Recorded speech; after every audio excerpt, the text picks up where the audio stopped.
Hello and welcome to Eyewitness Report on Channels Television. I am Chris Lamps. Today we'll bring you the tales of once upon a time a commercial hub in Oyo State, now a shadow of itself. As the Kaduna State government begins its urban renewal drive, residents of Mekwala in Igabi local government area would wish the wind of change blow their way to turn the tides of infrastructure deficit that has beclouded development in the region. Also, over 100 children are said to have died in Kano State due to malnutrition as ready-to-use therapeutic food runs out of stock. Join us for these and more on Eyewitness Report. Residents of Lalupon area, which houses more than 300 communities in Oyo State, are appealing to the state government and IBADAN to restore their power supply so that livelihood could be rebuilt.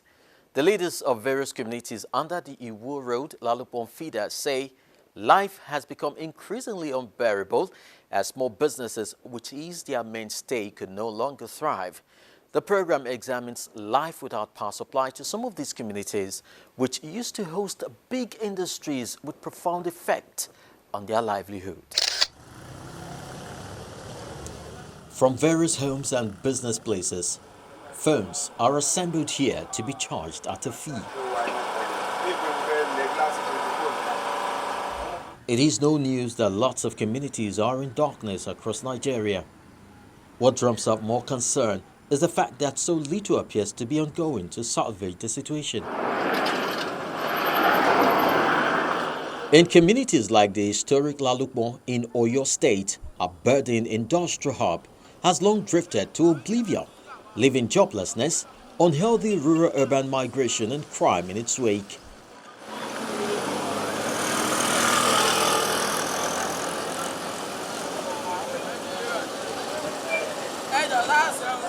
On a stretch of about 2 kilometers, more than 10 big companies have folded up for many reasons, but chief among them is lack of power supply. Lalupon, which falls under 2 local government areas of Lagelu and ADEDIRAN, has more than 350 communities and over 50 villages clustered. Whether by day or night, the story is the same for residents of many communities under Lalupon. Unhealthy doses of carbon monoxide and noise from generators are constant companions. This is the African Regional Center for Engineering Design and Manufacturing, ADEDIRAN, jointly owned by about 20 African countries. And like many other companies, small and medium, within Lalupon and its environs, it's also a victim of lack of power supply. You know that it's under one agreement that we got all this equipment. Heavy machinery and requisite skills have been laid to waste for more than a decade.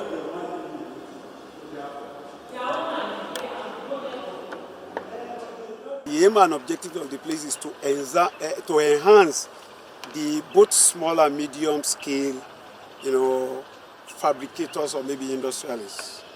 Now, they looked at one point that in Africa we are having problems, technological problems. And they knew that every point of time when they have that problem, we need to run to Europe. So it was that they forged heads together, that why can't they have a common center that as it will be taking care of the problem, that likely to come up in terms of a technological expertise. So that there, the people, this place will serve as a training center for other African countries as well. For residents of these areas, life has been hard without electricity. It affects our business seriously because we couldn't still like to do everything. We cannot iron. At times we may want to use the electric machine. No light to do it, and it's affecting us seriously. The billing is at the high rate. Is at a high rate rather, because the NEPA will bring the bill, and it's very high, and there is no light. They've not been quiet, as they have made entreaties to relevant authorities, especially the Federal Ministry of Power and IBADAN, to look into their plight. Their latest effort is a stakeholders meeting To know the real state of things, at the meeting, tempers flare.